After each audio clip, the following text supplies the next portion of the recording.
Hey weirdos, I'm Ash. And I'm Elena. Whoa. And this is Morbid.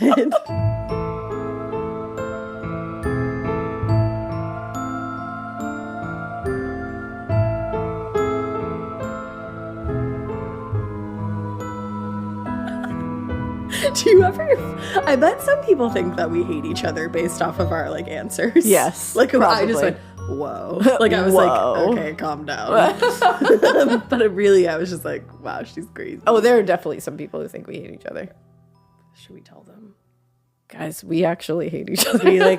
It's really hard to be around each other. It is. I hate it It's every the day. worst. It's terrible. Yeah. Did I even say, and this is Morbid yet? Yeah. Okay, that's good. So we're here. We're here. We love each other. It's true.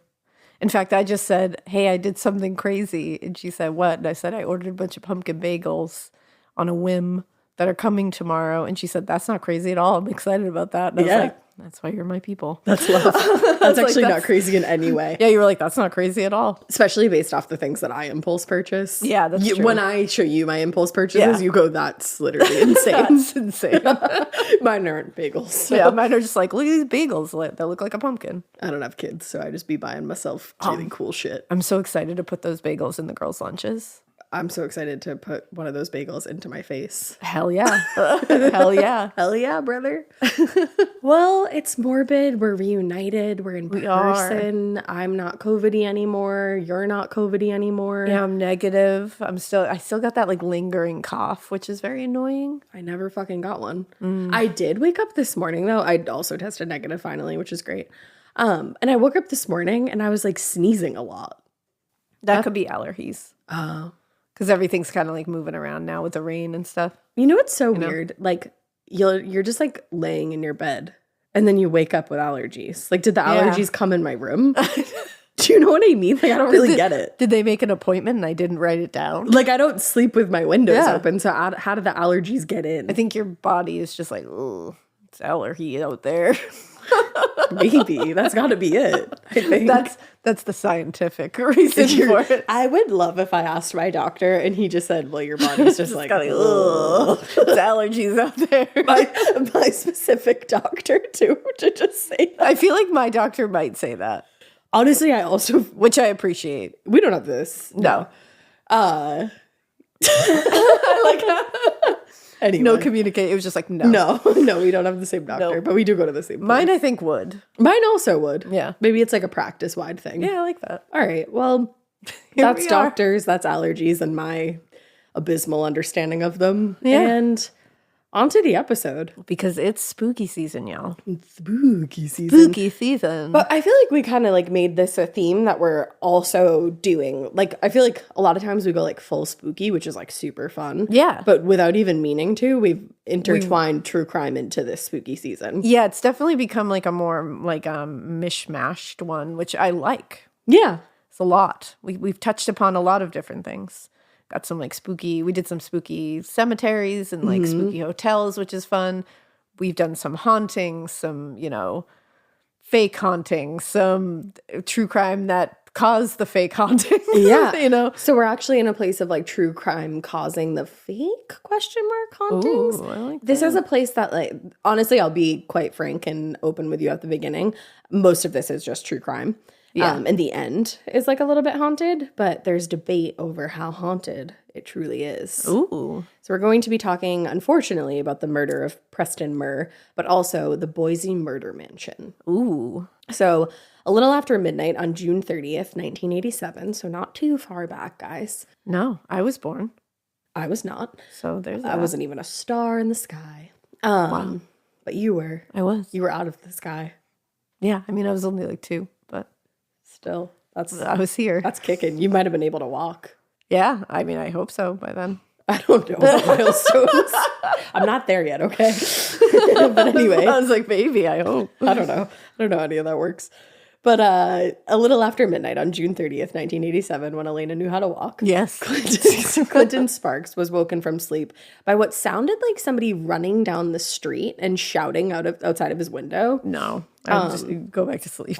No, that's exactly what we tell people not to do. I know, but it's so scary. It is so scary. The noise was loud enough to disturb his dog, who started barking uncontrollably at the noise outside. So that's when you really can't go back to sleep. No, you can't. So Clinton got out of his bed to investigate the noise, and he looked out his front window where he saw, quote, 2 figures running toward the door. A moment later, one of the figures had reached his front steps and was banging on the front door frantically.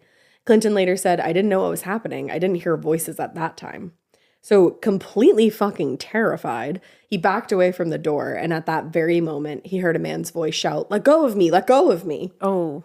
And to him, the voice sounded desperate, sounded terrified. He said it sounded like someone who was in a lot of pain. Oh. So after hesitating for like a minute or two, because, you know, you gotta be... Oh, well, I would not know what the fuck to do in that situation. I'd be calling the police. Yeah. That's the only thing I would know how to do. That's the thing. Like immediately, all you need to do in that situation is call the police. You don't have to open your door. But because this is 1987, it's not like he has a cell phone on him where he can just quickly call. No. He's got to like run to his landline. Like, yeah.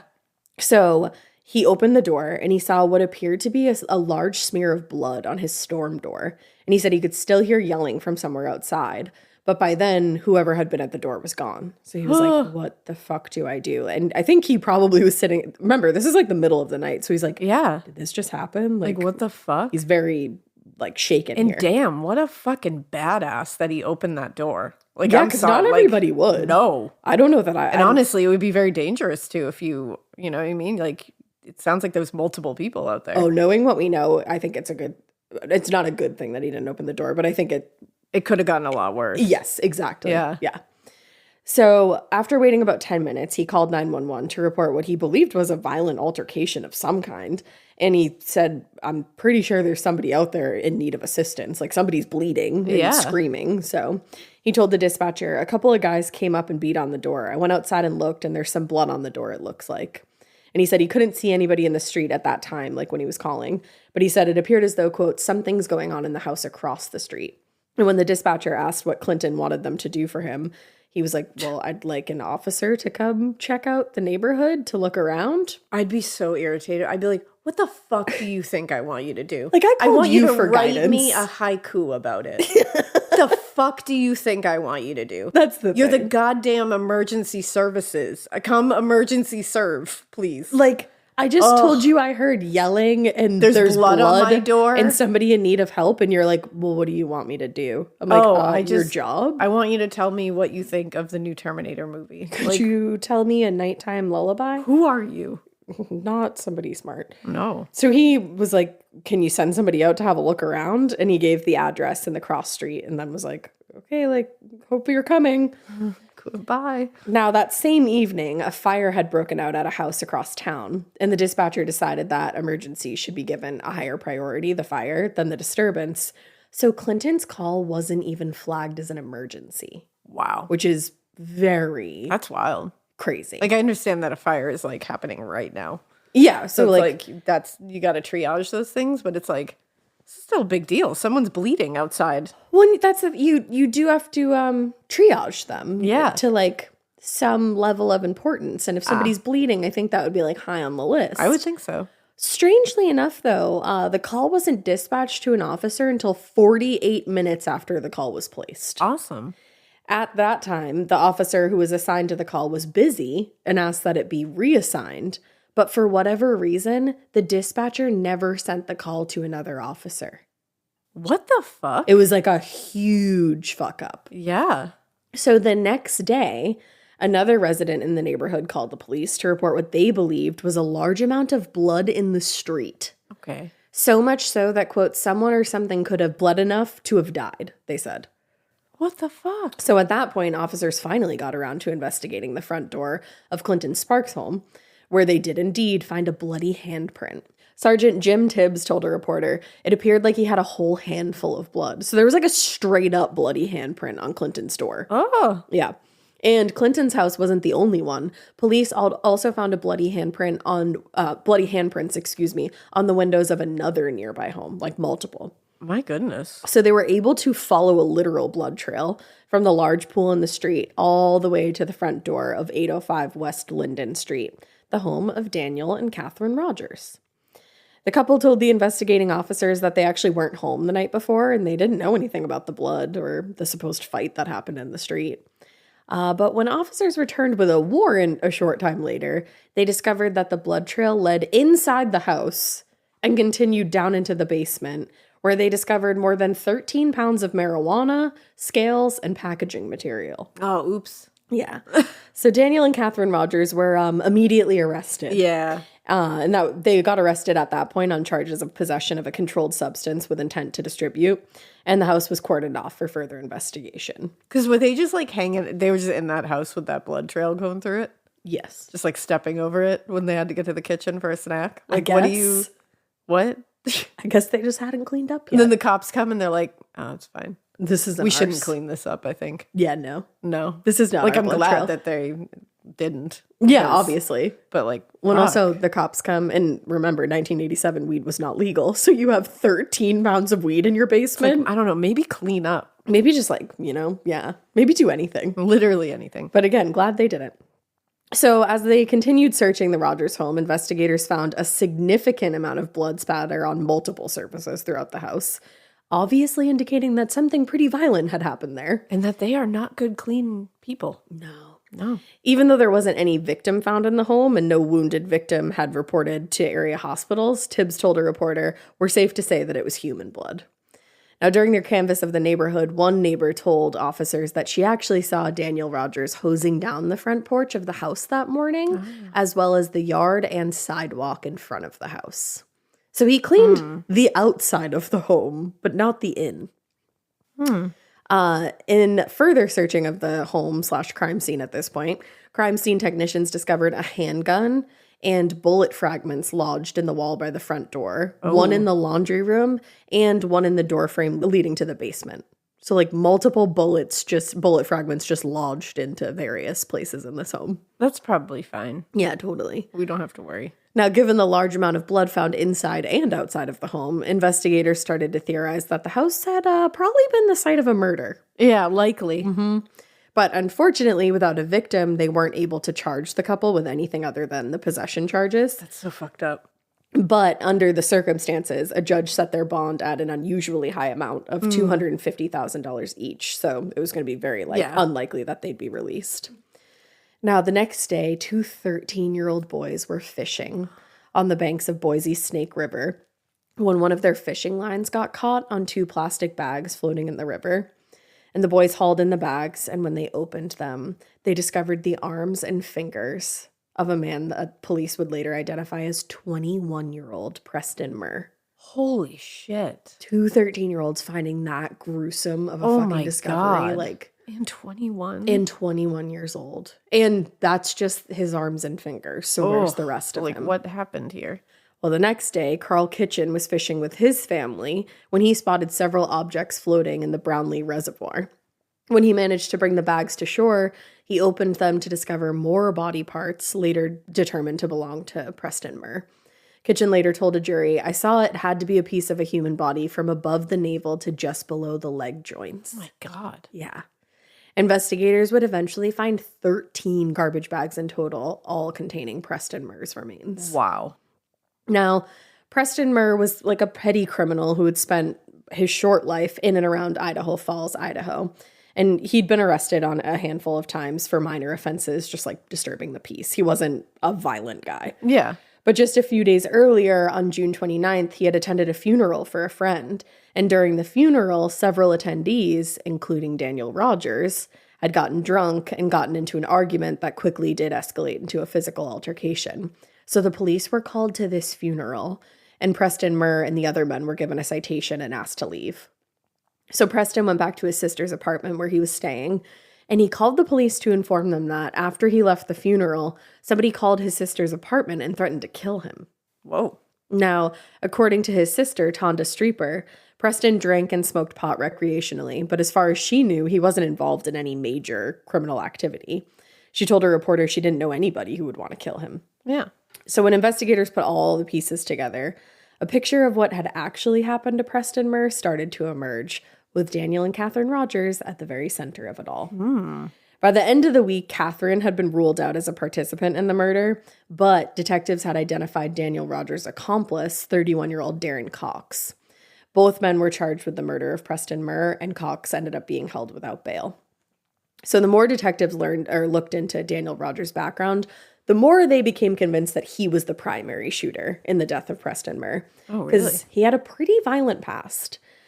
He dropped out of high school in the 9th grade and spent most of his life just working menial jobs. He met his first wife, Kay, at one of those jobs, and they quickly got engaged and married. Later, Kay would tell a reporter that she never actually loved Daniel, but she saw him as her ticket out of her own abusive family. Oh, that's sad.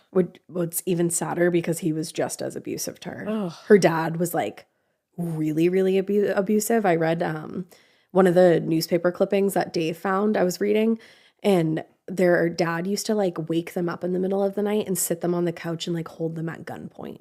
Like she grew up in an incredibly abusive home. Oh, that makes me so sad. Yeah, it's horrific. So then she married Daniel and he was just as bad. Oh, that happens so often. Yeah, it's hard. The cycle repeats. Because it's like you don't know anything. That's else. all you know. So you don't know Well, that's what you think love is. And that's what you think you deserve, exactly. But so they moved around for a while from state to state across the South mostly. They had their first son together. And then Daniel just suddenly ran off one day with the neighbor's wife. Damn, Daniel. Back at it again with the neighbor's wife. Like, holy shit. Yeah. And then he just came back. But honestly, I'm glad. Oh, he came back. No, yeah, I was going to say. I was like, he's gone. Bye. No, Daniel never goes away. I wanted Kay to be free. He just showed up one day, like came back and begged Kay to take him back. And she was like, no, you're a piece of shit. So he kidnapped their 6-month-old son, essentially holding the baby as hostage until she agreed to take him back. Fuck this guy. Yeah, he's a piece of poor shit. Kay. I know. And she has her own issues too, which is sad. But the good news is it really sounds like she turned her life around. Good job, Kay. Yeah. So in 1975, Daniel and Kay's relationship came to an end when he ended up turning her into the police in order to avoid being arrested himself for a robbery that they committed together in South Carolina. They had committed a couple robberies, and Kay had committed other robberies herself in the past with various accomplices, even without Daniel. So she ended up, when he turned her in, she ended up being sentenced to 12 years in prison. Holy shit. Yeah, because these were like armed robberies too. Damn. At that point, Daniel was awarded temporary custody of their 2 kids at this point. Oh, God. And then, this is insane, 2 years later, the very day that he was awarded permanent custody of his 2 kids, he was arrested after shooting and killing his friend George Weatherax during an argument. He shot his friend in the head during an argument. My God. The very day that he was awarded custody of his 2 children, like permanent Why was custody. he not put away forever? I don't know. Like, this man is a problem. For some reason, it was only second-degree murder that he got convicted for, so he only served 5 years in prison for this. Oh my God. Yeah. When he was released in 1982, he married Catherine and moved to Boise with his new wife and 2 children still. And a few years later, he just decided that he was tired of fatherhood, so he called Kay and told her to come get the kids and take them for good. So she was like, okay. I can't understand these people. Mm-hmm. Luckily, Kay, it sounds like she like got married. I think she became like a real estate agent, like a very successful real estate agent. Okay, Kay. And she got the kids together. Like everything was good. Okay, Kay. Yeah. Happy for Kay. Since palming the kids off on his ex-wife, Daniel and Catherine, his new wife, had been earning a living selling drugs, primarily cocaine and weed. And through the checks that they also got an earning through the checks that they received from the state for foster care services. No, I'm sorry. What? Wait. They were foster? Somehow they were involved in like foster care. Yo. I don't know how. As a convicted second-degree murderer? I'm very confused. I don't know if they just used Catherine's credentials, but I'm assuming God. You check into both credentials. You should. Right? Yeah. Speaking of foster parents, and I'll say like, no, I'm going to flip Is it this on great? its head. Okay, good. Because that just made me really sad that they were foster. These poor kids are going to that home. Yeah. But I can tell you, like, there's a foster parent that I follow. Is it the lady on TikTok? Yeah. I love her. And So I think her thing is them Hoffers because their last name is Hoffer. I think we've talked about them Hoffers I think we before. have, and she and her husband are like incredible. Just if you believe in angels, they're angels on Earth. Like 100%. I fully am like, you are supposed to be here for these kids. Yes. Her name is Cindy, and they are just like the kindest seeming people. And they take babies. They take newborns. Like she has taken newborns that are literally like hours old. Oh, like I literally hours old. But she is like, and she treats them like you would treat your own newborn. And it's just like she like never shows their faces. Like, no. She respects their privacy, even as newborns, you know what I mean? Like no matter what. And I think she also has a podcast. Oh, does she? And it's called Mom's the Word. Mom's the Word? And it's a podcast with her friend. Oh, I want to listen to this. Yeah, so it's called Mom's the Word. I want to start listening to it because I just like out. And you can follow like her on Instagram or on TikTok. I think it's them Hoffers is their thing. And you can donate to like I think she has like a link tree and you can donate so that like they can Amazon put like things to like just help with because she's always like stocking up on things because she takes kids at like babies at like a moment's notice and at every age. Mm-hmm. So she's got kind of the stockpile of supplies to be ready for whatever. Which obviously she needs to replenish every now and again. And I came across her for the first time when I saw, like, I was just flicking through my For You page and it was her before she was about to receive a newborn infant in the middle of the night. And I just like couldn't stop watching her. I remember when you found her. Oh my God. Like, and she was just like so lovely. Probably like a year or so ago. Yeah. I remember when you found her. I think. Yeah. But yeah. So that just bummed me out so much that I was like, I need a happy. Like, there's good people. Because there's so many good foster parents. Like, many good ones. Hope that like they were good to the kids. I hope so. I didn't find anything to say that they weren't, but I don't know. But their contract with Idaho Health and Welfare ran out in June of 1987. So something happened where maybe they were like, hey, we missed that one of you is a convicted murderer. So, but yeah. Now going back to the unfortunate murder of Preston Murr. Given the state of his remains, the autopsy obviously took more than 10 hours to complete. Oh my God, I can't even fathom what that room looked like. According to the medical examiner, Preston Murr's cause of death was a single gunshot wound to his head from a .357 caliber handgun. But the doctor noted that Preston had sustained additional gunshot wounds, including one in his shoulder. But because of the condition of the remains and the amount of time that they'd been submerged in water also, it was difficult to determine if there was any other significant trauma to the body, but they were able to say that there was 2 gunshots. Now, although investigators were fairly certain that Daniel Rodgers had committed the murder, it wasn't until they interviewed Preston's girlfriend that the rest of the puzzle kind of came together. According to his girlfriend, after the threatening phone call that he got at his sister's apartment, he called Daniel Rodgers and Daron Cox, who like seemed to be at the I don't know if they were like friends. Yeah. But they seemed to be like they're around. Acquaintances at the very least, you know, like they know each other. Uh-huh. And he believed they would know who threatened him and what he should do about it. And obviously felt like safe going to them. So they met at a local convenience store where the cashier recalled seeing Preston use the payphone while holding a wooden baseball bat. The 3 men then returned to Preston's sister's apartment and discussed the fact that several guns had been stolen from Daniel Rodgers' house. I think there was like a lot of crime going on in this circle, obviously. Damn. So Preston told Daniel that he knew where they might be, where those stolen guns might be. And after that, all 3 of them drove around Boise for hours looking for the house where Preston thought the weapons would be, but they just couldn't find it. So he called his girlfriend and he said they were going back to Daniel Rodgers' house on Linden Street. Now, investigators theorize that a little after midnight, Preston and Daniel got into some kind of argument where Preston was shot in the shoulder. And then as he attempted to flee the house, he went to Clinton Sparks' door where he left that bloody handprint. But unfortunately, Daniel and Daron caught up with him and dragged him back to the house, leaving that long trail of blood in the street that, holy shit, as you remember, led right to Daniel Rodgers' door. Now, once they got him back inside, they believe Daniel Rodgers shot Murr in the back of the head, and then he and Daron dismembered Preston's body. And they placed his remains in 13 trash bags, which they then dumped in 3 different locations across Boise. After they disposed of the remains, they went back to the house and attempted to clean up the crime scene. Yeah. I think outside. Like Yeah. they hosed down some stuff outside. It's really lazy business. I don't know here. what they did inside. Maybe they were very tired after the outside. Yeah. But that accounted for the neighbor witnessing Daniel hosing down his car, the yard, and the front porch.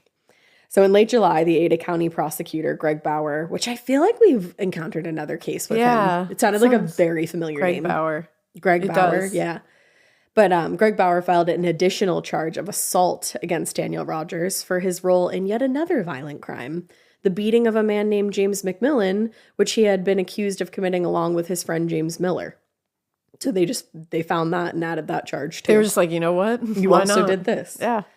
I think in like interviewing people in his life, it probably came up. And they were like, let's pile these on. Exactly. Keep him in here as long as we can. Well, I think they probably saw like, oh, weird that he murdered a man, his friend, by shooting him in the head and got out in 5 years. So by the end of the month, Daniel Rodgers was arraigned on 3 separate charges. One for the drug possession with intent to distribute, one for the assault on Miller, and one for the first-degree murder of Preston Murr. And he pleaded not guilty on all counts. At a preliminary hearing held in early September, multiple people testified about what they witnessed on the night of Preston's murder, including testimony from multiple detectives who relayed what Daron Cox had told them about the night of the murder, because he sang like a canary. Yeah, of course. According to to Boise detective Dave Smith, when the upper torso was thrown in the river, it started floating. Cox was directed by Mr. Rodgers to retrieve it and take it to the foothills. Detective Smith testified after his arrest, Cox, quote, broke down and said he wanted to tell me the truth, but then later became concerned about his confession. Detective Smith continued, he was worried about what he told me, worried about what was going to happen to him. I mean, as you should be. Yeah. Which is like, you should. Yeah. You should give up whatever information you have about somebody's murder. But you should also be worried. But now you got to be scared because now you're going to face the consequences. And you're both going to go to prison together. Yeah. So good luck with that. But according to Smith, Daron Cox later led investigators to a local dumpster where he disposed of Preston Murr's upper torso and multiple other items related to the murder. Detective Smith said the stench was very prevalent. There was a lot of blood, 2 shoes, as well as gloves that had blood on them. And further, we found 1 sock. So just like all his stuff just thrown in a dumpster. With part of his torso. With part of him. And he's 21 years old. Yeah, that's a baby. Like he has his whole life ahead of him. Daniel Rodgers' lawyers, Emil Meeshan and John Adams, objected to the inclusion of Cox's statements to the police, but that was overruled by the judge, who was like, no, I'm pretty sure that's valuable, pertinent info, but thanks. Yeah. That's a direct quote. The defense also requested that the judge close the hearing and trial to the media, with a member of the defense telling a reporter, I can't even imagine how bad it's going to be if the media sits in on this. But regardless of their concerns, the judge said, nah. Kept it open. Denied the request. Oh, shit. In the months leading up to the trial, the defense team tried again and again to get the trial moved to a new county. And at one point, they even moved for a mistrial after the prosecutor, Greg Bauer, quote, told jurors that Rodgers was in police custody on other charges when he was arrested in Murr's death. According to Emil Meeshan, Bauer's, quote, clearly violated the court's ruling and forever tainted the jury panel. But the judge disagreed and declined the motion. Oh, wow. So there was like a lot of fuck shit going on. And I love that this judge is just like, no. No, it's fine. Daniel Rodgers' trial finally started in early March of 1988. In his opening statement, Bauer gave the jury a brief history of his criminal history, despite the judge explicitly disallowing such information, and presented the state's theory that at some point after the 3 men had gone back to Daniel's house, Daniel and Preston argued over drugs, and Daniel shot Preston to death. The reference to the previous criminal charges and pending drug charges obviously were objected to by the defense. Yeah. They immediately again moved for a mistrial. They were hoping so desperately for a mistrial in this case. Hoping, wishing, praying. But guess what? That was rejected by George Carey. Yeah, he said, he's not. No. He only knows no. He's not here to play. No. Among the various witnesses who testified on behalf of the prosecution were multiple police officers, multiple crime scene technicians who explained the evidence that was discovered, from the blood in the street to the evidence also collected inside the house.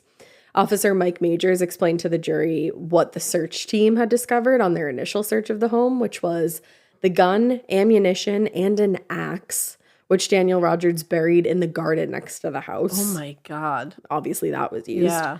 Similarly, Boise crime lab technician Darla Shaver presented irrefutable fingerprint evidence that was collected from the house, including prints on the gun and the very bullets that killed Preston Murr. Holy shit. Similarly, even though DNA testing was unavailable to them at the time, the technicians were able to determine all the blood that they found in the house, on the street, and the axe was from the same person, with type O blood, which was a match for Preston Murr. Damn, look at them. I know, and I think it's that's why I do love when we cover cases that are like not super modern, because They have to work. They for really those do. results. Not that I'm saying people now don't have to work. No, of course They not. have the people now do have a lot more at their disposal to solve these crimes. Yeah. With digital footprints and cameras everywhere and DNA and like DNA. all these, familial DNA and all this fun stuff that is great, and that's what we want. But that's why we are always saying like the older cases are just like, they're fascinating to see how they come to the conclusion, because they have to be so creative with it. You have like when you have DNA, it makes or breaks a case. Yeah. Think about like you had to make or break a case without DNA because that wasn't every even an time. option. Yeah. Like it's just very crazy to think interesting. about. And 1987 doesn't even sound like that long ago, but Yeah. to think that like, wow, they didn't even have DNA testing. Yeah. Like obviously it was like in its infancy, they were working Yeah. on it, but just that they didn't have it at their disposal yet. It's crazy. It is. Crime lab technician Wally Baker also testified that the bullet removed from Preston Murr's skull was a match for one of the slugs pulled from the doorframe at the scene, and both of those came from Daniel Rodgers' .357 Magnum revolver. And so they asked whether two identical guns from the same manufacturer could produce similar results. They wanted to see like, oh, maybe we can Get something here. But Baker said even consecutively made barrels are different. Meaning every gun, which I didn't know this and I thought it was interesting, every gun that comes off an assembly line is unique in some identifiable way, which is how they could conclusively say that both bullets came from Daniel's gun. Yeah, the inside of a gun barrel has almost like its own fingerprint. So Really? when the bullet passes through, it's going to leave marks that you won't find on another gun. I never knew that. Yeah. That's it's so like- interesting. Yeah, isn't that interesting? Yeah. How did you know that? Just like I criminal took justice. a ballistics class in college once. Cool. Like like forensic science had ballistics as part of it. That's cool. Yeah. I feel like that would be like very interesting. It yeah. was. Sometimes I'm like, wow, I really wish I paid attention in college or like did something like this, you know? Yeah, well, that's the thing. It was like something I was really interested in, so I liked it so much. I just wanted to be a teacher back then. And then I said, I don't know if I want to do that And then actually. you said, no. Then I said, I think I want to do hair. But anyway, when it came time for the defense to present their case, they offered a pretty simple but also very questionable explanation. They said Daniel Rodgers didn't kill Preston Murr. Daron Cox did. Oh, there you go. You might as well give it a shot, I think that was probably Pointed at the the other guy. only thing they could have done at that That's point. literally all they have. So according to Daniel Rodgers, who took the stand in his own defense, interestingly Good enough, idea. he couldn't have participated in this murder or this dismemberment because he had an extreme phobia of blood. That's sorry. for real. I'm sorry. He said, What? guys, I know you think I did this, and I know that like these bullets were shot from my gun and everything, but I didn't. I have a gun, but I would never shoot anything because I can't see it bleed because I'm so scared of blood. Blood gives me the ick, so I can't. I'm like, Blood makes me go, ooh. you That's shot. why I couldn't have done this. You shot your friend in the head and served time for that Yeah. already. Yeah. Like when you shoot someone in the head, I'm willing to bet that's pretty bloody. I gotta know. In their like pre-trial stuff, when they're all sitting in Like, there, they practiced like this. he pitched that idea, or somebody gave him that idea, And they said, "Good, and good, they write that all down." said, "Good idea." Yeah. let's have you do that. He literally said, direct quote, I can't stand the sight of blood. I felt like I was going to throw up. Whoa. And he said he had an extreme phobia, not just a phobia, an extreme phobia. I doubt it. Yeah, you got to be quicker than I'm just that. gonna go out and say I doubt it. I'm like the man in the, is that the commercial? Allstate commercial? You gotta be Gotta quicker than that. That's what I would have, somebody should have just like called Yeah. upon that man to Literally, show up in to that go, moment. you gotta be quicker than You gotta be that." quicker than that. That's ridiculous. That's honestly that is He said, guys, this is our best bet. that's reckless. I got something to That's say. reckless behavior. I'm afraid of blood. I couldn't have done this. That's reckless testimonial behavior. Tell them there's no way it was me. No. I got phobias. Bloods makes me go Makes me want to throw up. Like, like what? you dismembered a man's body. Are you the fucking worst. kidding? He's the worst. Now, during several hours of testimony, Daniel Rodgers explained to the jury that it was Daron Cox who had gotten in a fight with Preston while the two were smoking some weed in the basement. And he said he wasn't even there. He was upstairs. Yeah. And he heard the fight escalate from where he was upstairs. So far away. And he said by the time he made it down to the basement, which was, so far, that Daron Cox had pulled out a knife and was threatening Preston. And he said, I decided to break it up. He told the jury they weren't paying me a bit of attention. At this point, they were fighting and cussing at each other. Of course they were. So he said he fired a warning shot to break up the fight in his own home. Okay. If I was Catherine, I would be, oh, honey. Yeah. Ooh. Warning shots in my house? I'm going to get you. But he said that only caused Preston Murr to rush at him, knocking him to the floor on his way up the stairs to flee. But he said Daron Cox then grabbed the gun from Daniel, and chased Preston Murr out onto the street, eventually dragging him back into the house. He said, next thing I do is I try to go and stop them. When I got to the kitchen part of the house, I heard the gun go off. So he's like, it's weird. I'm always so away when these things are happening, and I just hear them. It's wild. I'm just like never there, but I'm around so I can hear things. Yeah. I'm just never close I'm enough never to do right it. there. And it's because I'm so scared of blood. That's the thing. I'm worried somebody's going to like scrape themselves somewhere and I'm just going to go, ah. I just fire warning shots in my own home. Yeah. But in his version of events, he was simply an innocent bystander who actually tried to intervene to save Preston Murr. What a hero. Oh, wow.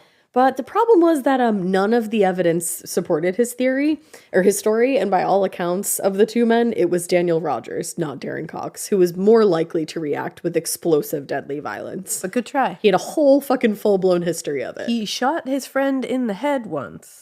To shoot your friend in the head and serve time for it and then kill another man and go up to the jury and to insult them that way by saying, I have a phobia of blood. So couldn't have been me. Like, so what happened when Couldn't you be shot me. your friend in the head? Couldn't be me. Hello? Yeah. After 2 weeks of evidence and testimony, the jury deliberated a little more than 6 hours, which I'm like, 6 hours. It took you that long? But they found Daniel Rodgers guilty of first-degree murder. Good. Preston's mother, May, told reporters, I'm so happy with the verdict. I'm delighted. And a few weeks later, Daniel Rodgers returned to the court and was sentenced to life in prison. Bye, Daniel. Rightfully so. Now, based on the outcome of Daniel Rodgers' trial, which named him as the shooter, Daron Cox retracted his original plea of not guilty and decided to make a deal with the district attorney to plead guilty to charges of being an accessory to a felony and aggravated assault. In exchange for his plea, he got a sentence of 5 years in prison and a fine of $10,000. My God. I just want to reiterate that this man helped his friend kill somebody and dismember their body to the point where it had to fill 13 trash bags. Yeah, like, come on, and everybody. he got 5 years in prison and a fine. Wow. That's bullshit. That is indeed. But in his version of events, he said he didn't know what was happening until after the assault began. And after that, Daniel Rodgers threatened his life, telling him, you're either with me or you're against me. And he interpreted that to mean that Daniel would also kill him if he didn't assist in disposing of the body. Damn. As far as his participation in the murder and mutilation, he said, it was more or less for my own safety. You know, more or less. I'm like, oh, you dismembered a man for your own safety? Yeah, more or less. If that helps you sleep at night. It's the more or less for me. Yeah, more very or less. casual. Just offhand. Yeah. But in the years since his trial, Daniel Rodgers has actually tried to have his verdict overturned and petitioned for a new trial multiple times, claiming, among other things, that the court abused its discretion in revealing his criminal past and the jury was biased by media attention. But as of now, he has been unsuccessful. Wow. Now, the convictions of Daniel Rodgers and Daron Cox for the gruesome murder of Preston Murr should have been the end of this tragic story. But for the house on Linden Street, it was just the beginning of a new and definitely more macabre status as the Murder Mansion, Boise's most notorious haunted house. Ooh.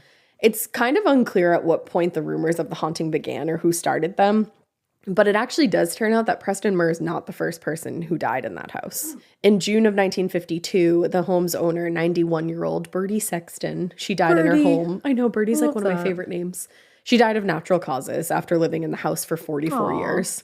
A few years later, in 1958, 71-year-old John, I think it's Egan, also died in that home. Whoa. Followed a year later by 89-year-old Ellen Marker. Damn. This is like the Florida of houses so far. Yes, it is. Just like that, retire. Yes. There you go. It's so true. But maybe I hope they were all like comfortable and happy in their home. I know. I hope so too. Yeah.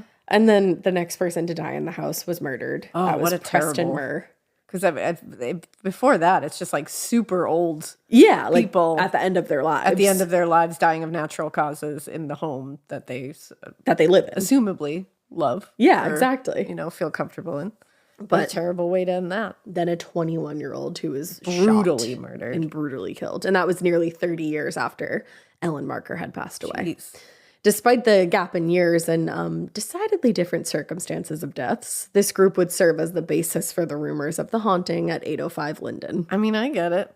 I would Feels also like it's wonder. a recipe here. In 2012, local news channel KBOI interviewed the home's new owner, Deanne Davis.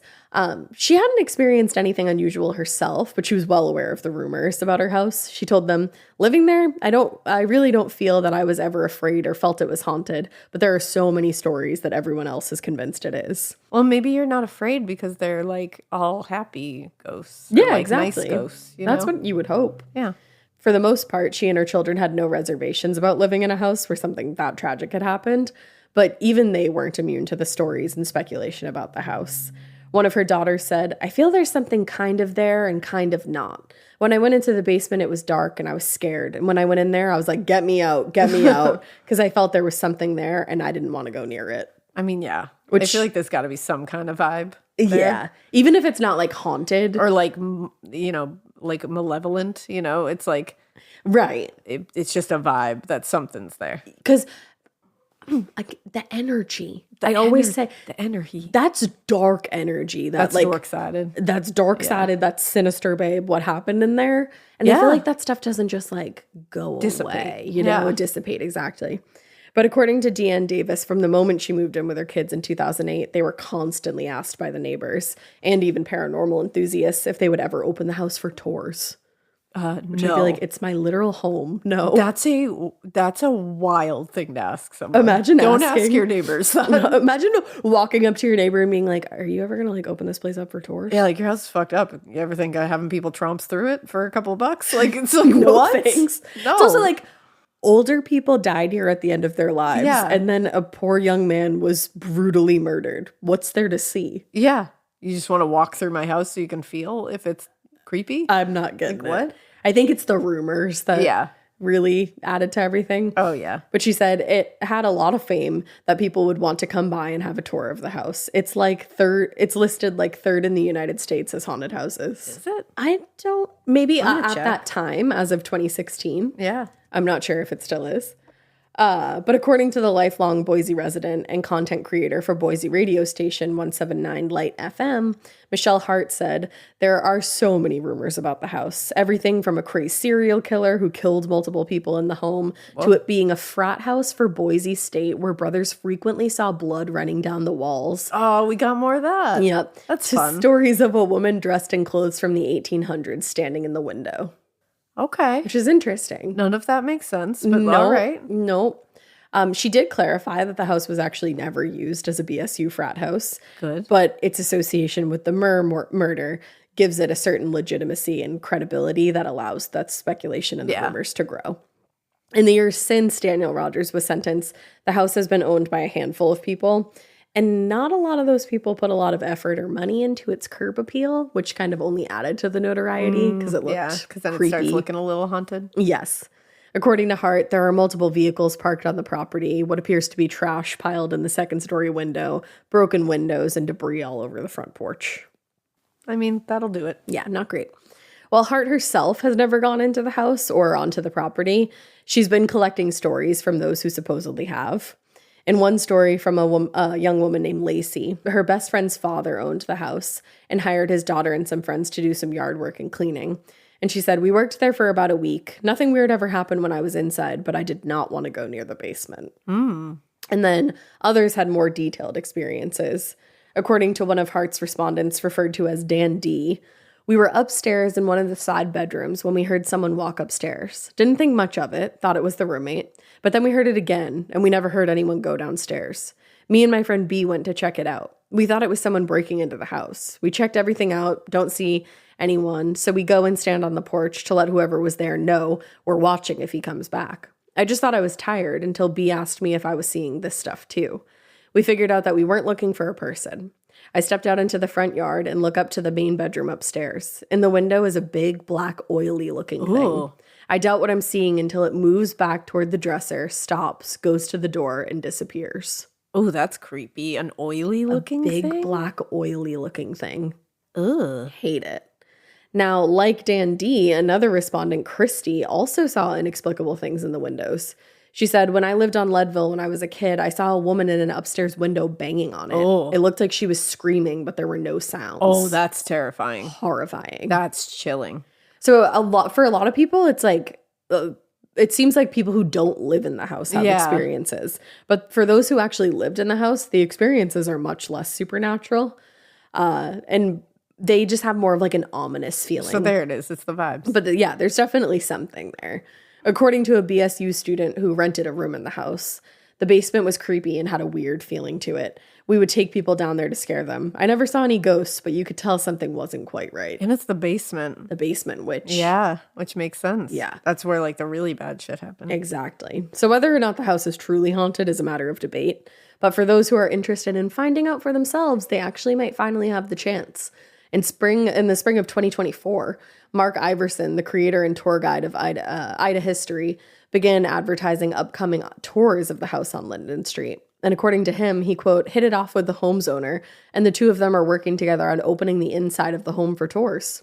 And a portion of the proceeds from the tour will reportedly benefit the preservation of the mansion and the property. Which is nice. That's good that it'll go back to like taking care of the property. Yeah, because it sounds like for a long time the property like wasn't being maintained or taken care of. And that's also feeding into all like the lore. Yeah, exactly. And shit, so it's like, that's better. Yeah, I think so too.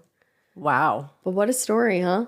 That is a tale. It's a tale. I've never heard of that. I've never even heard of this place. Dave suggested it actually. Yeah, Dave always comes out with these things that I'm like, well, shit. Well, shit, Dave. Thanks. Well, shit, Dave. Did you end up seeing if it was on a list anywhere? I looked. I'm not seeing it on any of the lists I'm looking on, but there's so many lists now. It could be on another one. That I'm like, it. Who knows which one that person was looking at. Yeah, I looked at one point and I didn't see it, but... Yeah, it's really just on like Idaho things. That makes sense. It's probably like one of the most haunted places in Idaho. Yeah, for sure.